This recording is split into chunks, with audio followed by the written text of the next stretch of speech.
Hello বন্ধুরা, welcome back to my channel Sanghamitra official. আজকে আমি নিয়ে চলে এসেছি একটা নতুন ভিডিও।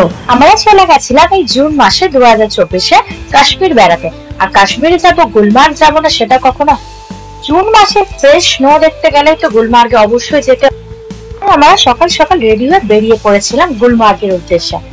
আমরা দেখো রাস্তায় যেতে যেতে আমরা কিনে নিয়েছি শুজ, যে শুজ গুলো যেটা বরফের উপরে পরে হাঁটার জন্য। আমরা যে নর্মালি যে জুতোগুলো পরি বা বুট পরি সেগুলো পরে হাঁটা যায় না, অনেক পা স্লিপ করে। তার জন্য আমাদের ড্রাইভার আগে থেকেই সাজেস্ট করে দিয়েছিল যে এখান থেকে শুজ কিনে নাও, নিয়ে তারপরে তোমরা পাহাড়ে চড়তে পারো। আমাদের এক একজনের জুতো নিয়েছিল 200 টাকা। তোমরা চাইলে গুলমার্গ স্টেশনে গিয়ে ওখান থেকেও জুতো কিনতে পারো, কিন্তু আমার মতে ওখান থেকে কেনার থেকে আগে থেকে কিনে নিয়ে যাওয়াটাই ভালো। কিন্তু ওখানে অনেক স্ক্যাম চলে, সেহেতু সবাই এটা থেকে সাবধান।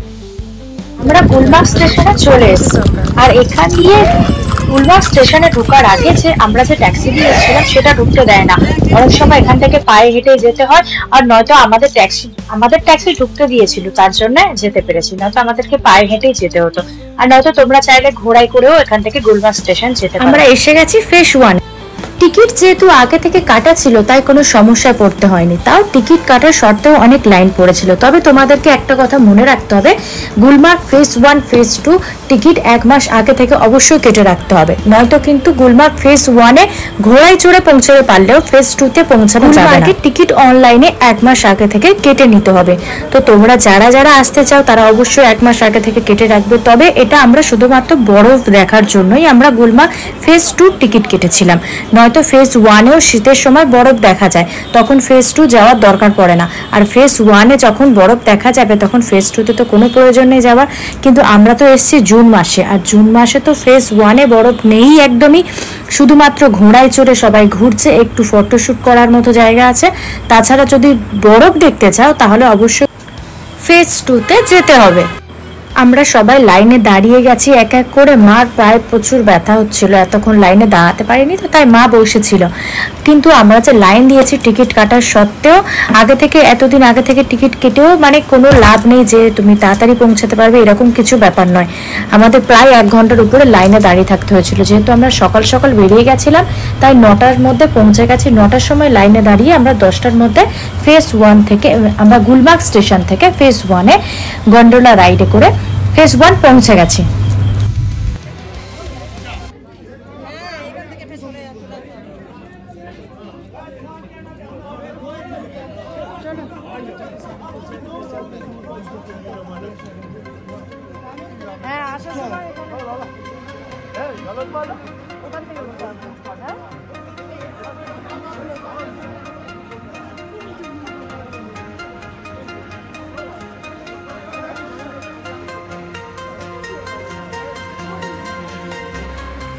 আমরা এখন ফেজ 2-তে যাচ্ছি। আবার সেই একই পদ্ধতি, আবার ফেজ 2-তে যাওয়ার জন্য ফেজ 1 থেকে লাইনে দাঁড়িয়ে পড়েছি। তবে ফেজ 1-এর ভিউটা একটু দেখে নাও, খুব সুন্দর একটা ভিউ, এখানে ফটো তোলার জন্য খুবই ভালো। তবে এখন বরফ দেখা যাবে না ফেজ 1-এ। ফেজ 1-এ শীতকালের সময় যেমন তোমরা ডিসেম্বর, অক্টোবর, নভেম্বর থেকে ডিসেম্বর, জানুয়ারি, ফেব্রুয়ারি পর্যন্ত বরফ দেখা যাবে। তবে ফেজ 1-এ অনেকে সবাই ঘোড়ায় করে এখানে ঘুরতে যায়, অনেক সাইট সিন দেখানোর জন্য বলে। তবে আমরা আগে থেকেই ঠিক করেছিলাম আমাদের বরফ দেখবো, তার জন্য আমরা ফেজ 2 গন্ডোলা রাইডে উঠে পড়েছি। আমরা যাচ্ছি এখন ফেজ 2-তে। আর দেখো নিচে দেখা যাচ্ছে সবাই ঘোড়ায় করে ঘুরতে যাচ্ছে, মানে এই সাইট সিন দেখিয়ে নিয়ে চলে আসবে। তবে ওগুলো কিন্তু বরফ দেখাতে পারবে না, আর তার জন্য ফেজ 2-তে যাওয়াটা জরুরি। তো আমরা চলে এসেছি ফেজ 2-তে। আর দেখো নিচে সাদা সাদা বরফ দেখা যাচ্ছে, হালকা হালকা, বেশি বরফ নেই। কেন, এটা লাস্ট স্নোফল হয়েছিল এপ্রিল মাসে, আর আমরা যাচ্ছি জুন মাসে। তো এতদিনে যে পুরনো বরফটা, সেই পুরনো বরফটাই দেখা যাচ্ছে। কিন্তু নতুন বরফ দেখতে হলে তোমাদেরকে অবশ্যই নভেম্বর, ডিসেম্বর ইয়া জানুয়ারি, ফেব্রুয়ারি এই টাইমে যেতে হবে। তবে ওই সময় অনেকটাই ঠান্ডা থাকে, ওই ঠান্ডাটা সহ্য করা যায় না। আমরা ঠিক করেছি যে আমরা যেহেতু ঘুরবো, মজা করব, তো অত ঠান্ডাতে গেলে শুধু রুমের মধ্যে থাকো, একটু বরফ দেখো, ঘুরে চলে এসো। তার জন্য আমরা এই জুন মাসে গেছি। জুন মাসের সৌন্দর্যটা আলাদা। আমাদের ভাগ্যটা এতটাই ভালো যে আমরা পুরো ট্রিপে বৃষ্টি পাইনি, যদি বৃষ্টি হতো এগুলো ঘোরার মজাটাই নষ্ট হয়ে যেত। আর দেখো এখন আমরা চলে গেছি গুলমার্গ ফেজ 2-তে। আর ফেজ 2-তে দিদি আর মা ছিল বসে, ওরা এই পাহাড়ে চড়তে পারবে না, বরফের কাছ পর্যন্ত যেতে পারবে না। ওখানে ওই যে গন্ডোলা রাইড থেকে নেমে আমাদেরকে কিছুটা হাঁটতে হয়েছিল ওই পাহাড়ি রাস্তায়, ওই যে পাথর উঁচু খালা ওর মধ্যে দিয়ে। তো আমি আর বাবা চলে গেছি বরফ নিয়ে খেলা করতে, মজা করতে, এনজয় করতে। তো তোমরাও এনজয় করো, ভিডিওটাকে শেষ পর্যন্ত দেখতে থাকো অবশ্যই। আর ভালো লাগলে অবশ্যই লাইক শেয়ার সাবস্ক্রাইব করবে। এখানে বেশিক্ষণ থাকা যায় না, প্রচুর ঠান্ডা, দেখে মনে হচ্ছে এত রোদ্দুর, সবাই হালকা হালকা একটা জ্যাকেট টাইপের পরে আছে সবাই, কিন্তু প্রচুরটাই ঠান্ডা। মাথা টাথা যেমন এখন বুঝতে পারছি না, পরে নামার সময় এই মজাটা বুঝতে পেরেছি। বরফ নিয়ে খেলছি বেশিক্ষণ, বরফে হাত তো দেওয়াই যাচ্ছে না, বিশাল ঠান্ডা। আর এই যে গাড়িগুলো সবাই টানা টানা গাড়ি, মানুষ টেনে নিয়ে যাচ্ছে উপর পর্যন্ত, ওটা অনেকটাই উপর পর্যন্ত নিয়ে যায়, যেটা পায়ে হেঁটে চলা সম্ভব নয়। তো আমাদেরও একটু ইচ্ছা হলো, তাই আমি আর বাবা উঠে পড়েছি। কিন্তু ওদের সাথে সবসময় একটা জিনিস মাথায় রাখতে হবে, ওরা প্রচুর দাম বলবে। ওরা আমাদেরকে বলেছিল 2000 টাকা একজনের, কিন্তু আমরা সে জায়গায় দুজনে গেছি 1000 টাকাতে। তো ওরা অনেক রকমেরই দাম বলবে, সেটা বার্গেনিংটা খুব জরুরি। কাশ্মীরে একটা জিনিস মাথায় রাখতে হবে, যত বার্গেনিং করাতে পারবে তত তোমার লাভ। তো আমরা বার্গেনিং করে উঠে পড়েছি গাড়িতে, যে বাবা উঠেছে আমিও উঠেছি। তো আমারটা তো দেখাতে পারছে না, আমি বাবারটাই দেখিয়ে দিলাম। তো সবাই দেখো কেমন মজা হচ্ছে। তো এইটা থেকে এই যে টপে নিয়ে যাচ্ছে, ওখান থেকে আমরা দেখতে পাবো কার্গিল, কিন্তু আমরা অতটা উঁচু পর্যন্ত যেতে পারিনি। এনারা আমাদেরকে কিছুটা উঁচুতে তুলেই থামিয়ে দিয়েছে, আর তারপরে বলছে যে তোমরা আস্তে আস্তে গিয়ে ওখান থেকে দেখতে পাবে কার্গিল। কিন্তু এই যে বরফ আর এই যে এতটাই ঢাল, এই কিছুটা চলার পরেই কেমন একটা কষ্ট ফিল হয়, তার জন্য আমরা বেশি আর চলতে পারিনি।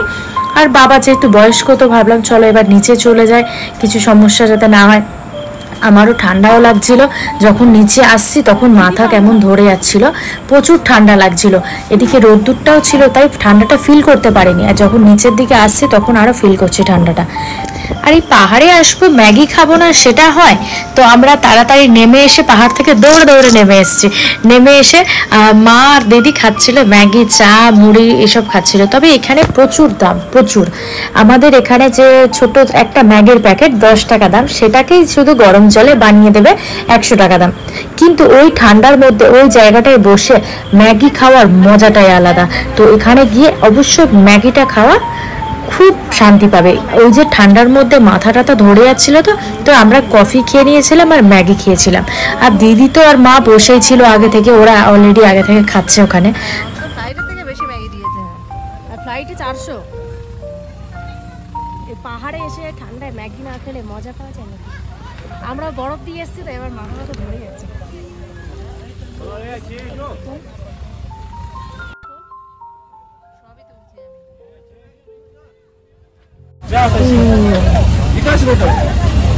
আমরা ওখানে খাওয়া দাওয়া সেরে এবারে ফেজ 1-এর দিকে রওনা দিচ্ছি। তবে এখানে এই যে খাবার রেস্টুরেন্ট আছে, তোমরা চাইলেই এখান থেকে যে কোনো রকমের খাবার পেয়ে যেতে। তবে যে কোনো রকম বলতে কী রকম খাবার, আমি নিজে ওখান দিয়ে খাইনি, আমি তো ম্যাগি খেয়েছি আর চা খেয়েছি। খেয়ে আমরা বেরিয়ে পড়েছি। আমরা এই যে গুলমার্গের ফেজ 1-এর গুলমার্গের সামনে দেখো একটা নারকেল বিক্রি হচ্ছে। এই নারকেল, ছোট্ট নারকেলটার দাম 10 টাকা, কিন্তু ওই টাইমে ওই নারকেলটা আমাদের কাছে অমৃত লাগছিল। ভিডিওটা ভালো লাগলে অবশ্যই চ্যানেলটাকে সাবস্ক্রাইব করবে, লাইক করবে, শেয়ার করবে। সবাই ভালো থাকবে।